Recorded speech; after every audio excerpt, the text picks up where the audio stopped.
Hi, hello. Hi. Hi, my name is Vahni. Hi, I'm Will. I'm Nisha. I am talking to you from... I'm very glad to be here to kind of write our way through the night, through the stages of the night, just as it's getting a little bit duskier in London, which is where I am. I know we're all kind of scattered around Currently the world. in Port of Spain, about 10.5 degrees north I'm of the here equator. in Deal, in Kent. So I've asked each of the poets that are joining me here tonight to open up their process, to open up the way they are addressing the task, if you like, the rules that we are setting up here.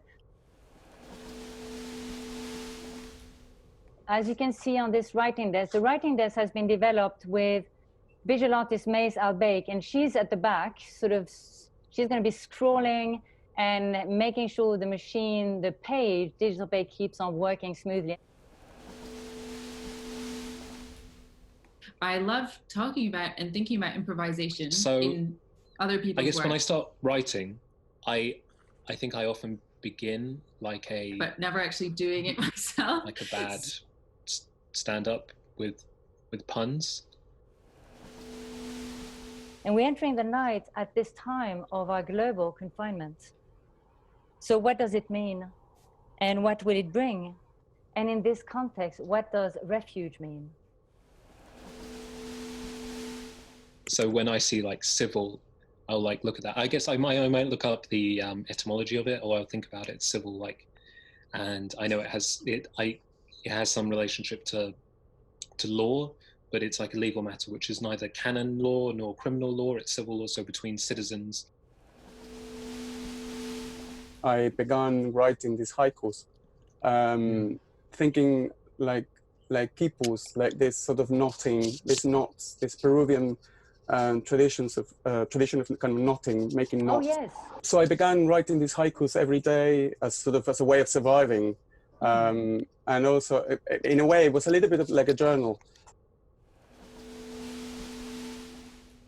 Between England and the continent, there are these treacherous sands. I'm saying, I read Tea Dude immediately as a Norwegian, but I can see the tide. Yeah, actually, Shakespeare mentions them in The Merchant of Venice. The Tea Dude and the tiding, or the tidor and the tiding. Yeah. And there's been many shipwrecks, like thousands. And it's really interesting because at low tide, they form like a sort of an island. But my mum is Indonesian, and so she didn't pass on the language to me, but there are a few phrases she used, and one of them was Selamat Malam, which is good night, and Malam is night in Bahasa Indonesia. The other phrase she would use would be Selamat Tidur, which is another way of saying good night. So in England, nautical twilight would be from 21:28 to 22:25. So I would like to think of the sun as perpetual. So we are spinning in perpetual light, and night for us is simply our tilting. And also, I guess the sea is the metaphor for the subconscious, and that tipping point where you go into night, where the kind of subconscious starts to rise up as the kind of social memory of the day starts to withdraw or be kind of transformed, maybe. It's been quite hard, actually.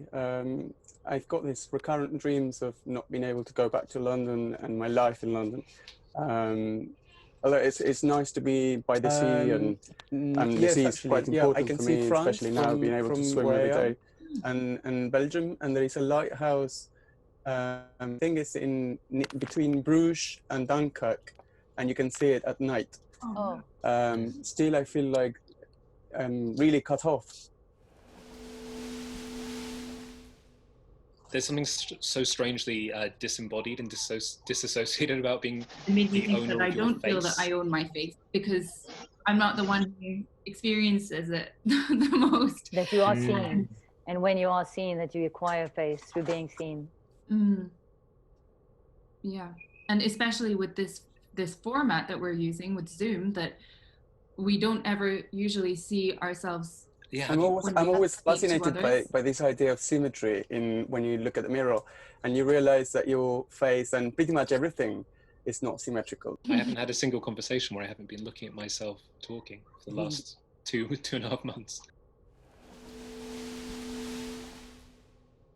I dreamt about a girl with a swan cradle under either arm, and she was speaking and writing on a blackboard in a language which in the dream I understood to be ancient Greek, though I don't know ancient Greek beyond what I needed for pure maths.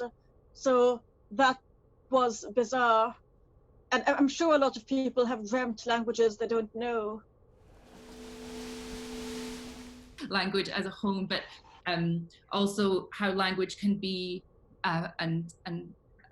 something that I feel as someone who was brought up in a household, a multilingual household, but like will only taught to speak English, and feeling that English is not a safe home for me to live in, to work in, to speak in, but it is my mother tongue.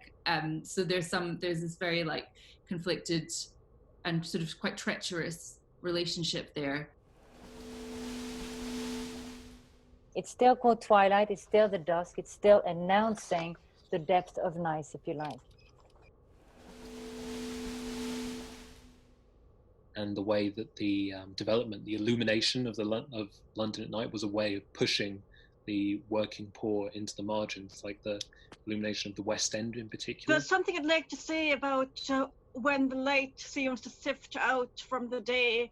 That is that for many people, night is not a refuge. There are many people who inhabit the night. That is their waking time or their working these time. Night workers become part of the invisible architecture of the city at night, and these people are maintaining that, so they just become part of the architecture of capital rather than humans. If you are wanting to contribute or send comments, please find us on #NightRefuge. We have Michaela is there waiting for your comments and even your questions, which we'll field later on, or your poems, your poetic lines. So I often work with the Sanskrit English dictionary, and there are many very specific words for astronomical events. And so there was, so my night was like the first night following twilight, and there is a specific word for that. And I was thinking, Nisha, about my own sort of partial relationship to Sanskrit, which I apprehend in two ways. One, as indeed the patriarchal and oppressive language of a really violent hierarchical system. And on the other hand, as a language organized by grammarians and pertaining to a philosophy of language which does not only limit itself to the quantitative and denotative, but looks at the actual vibration of the correctly pronounced pure syllables. Gosh, they're coming in. So from Maria Casori, thinking of eyes like ship windows. Yeah, the portholes. Absolutely, yeah. Alison Adair, etymology of tide. Thank you very much, Alison. Etymology of tide as time. Old English tid, time, period, era of Germanic origin, related to Dutch, tid, T-I-J-D, and German sites. Fascinating. Feel like I should have known this, but did not. Thank you, Alison, for this. That's great. And Vera Linder, if night is tower, dark is brick, our faces, sidewalks, who dares, walking on them. I'm reading them as they come up because these are, I receive them as texts, SMS from Michaela. So some of your line breaks have been changed, but thank you again. And please keep doing this. I think it's really fantastic for us because we get all this beautiful, in fact, constellations of voices and thoughts about the night. So I was thinking today that actually I was born in astronomical twilight in Argentina, in the southern hemisphere. That means, which is really the deep night, dawn, or the astronomical twilight. At the moment is at 2 a.m. In Britain. Yeah, I was thinking about refuge and home, and where your heart is and where your home is.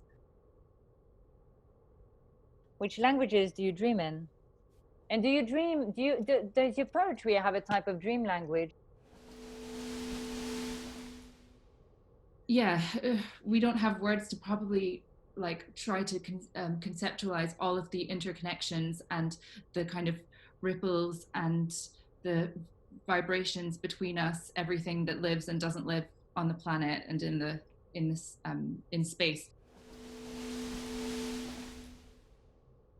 It was very common that you'd have you'd wake up at midnight, for example, and have food and pray and make love, and it kind of, I guess, relates to the idea of there's now, because there's so much of an onus on the productivity of the day, there's this kind of fear of not being able to sleep. It's kind of liberating, this idea that the night can be something you can wake up into and do things, and yeah. So we are still at hashtag Night Refuge. Writing now our final stage of the night.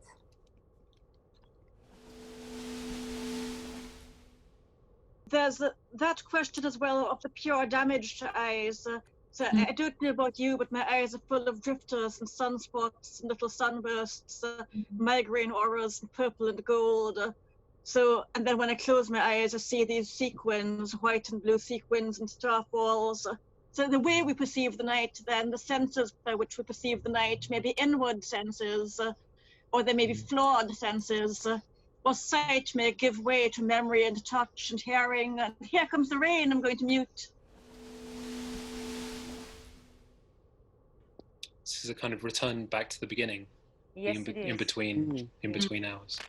And the knots as well. I like the idea of the keypulls and the knot. I think, it's impossible to know, but I feel like this is so much a poem written in this particular format, in this environment, in the lockdown with everyone on screen. Like, I can't imagine what we would have written at the British Library, but I think the affect would be nothing like this. There's so much reaching towards and coming up against, and a lot of sort of there's a kind of melancholy tone and a great deal of emptiness and ghosts and haunting.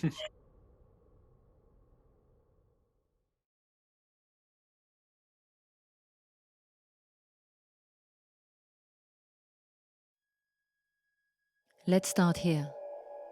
In dark times, is there relief? At in between hours. When Henry cavils, hands clean, and relieves himself to your face and leaves. Through the red arch, 6 degrees from evening, your head beneath the pillar of night reflects, joined to itself beneath the water. The exposure is never symmetrical, nor at twilight a cast of your faces backlit by not Hollywood stars. On the other side of La Noche, the civic twilight, pure gold light. Tidur and Malam, familial night like stair light, tiding at the door. My captain, adrift, with eyes that never naked, net small stars. This shift to lockdown's dim enlightenment, the safety of connection brought into relief, lenses, windows, souls tessellating on screen. A song on a boat. I travel through the night, get nowhere. ¿Dónde estoy? What island harbors me? A doorless house, a lightless night, a gate to get to the other side. A gate to get, on board a ghost, to push for light.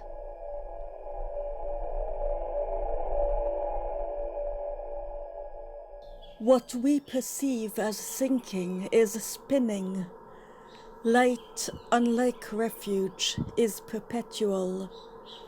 The purple bats are going to work, like many others.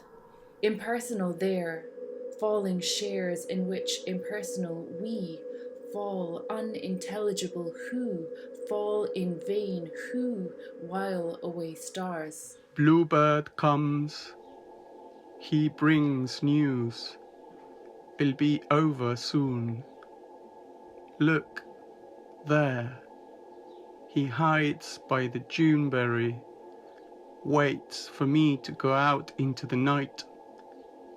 Look at his ruby eyes, how like earth's insides.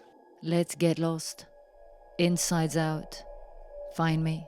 Landing in the West End, midnight bus full, backpack on lap like many others.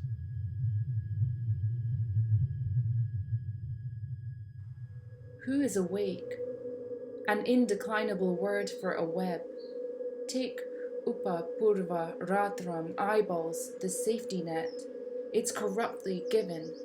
Night finds us differently. I just live among luminous shapes. My shoes, cap, an old telescope. Think I sense something else. Blindsided, feeling away. Just can't be sure. Lost footing. But sense, whether felt uncambered, is lyric thinking, no? Darkness begins under the sun, you say? But long ago I shut my eyes and began the no-touch dancing. I was born at night in the southern hemisphere, my heart upside down. Now, in between, nose, knots. And downstairs we go, and the tap glows with liquid sounds, and you and I. Cry out like sailors, night's empty. All the constellations are here. Poetry as a skin between us, our oceanic bodies passing like junk in the moonlight, like ghosts at the fugitive house party. Let's not really leave.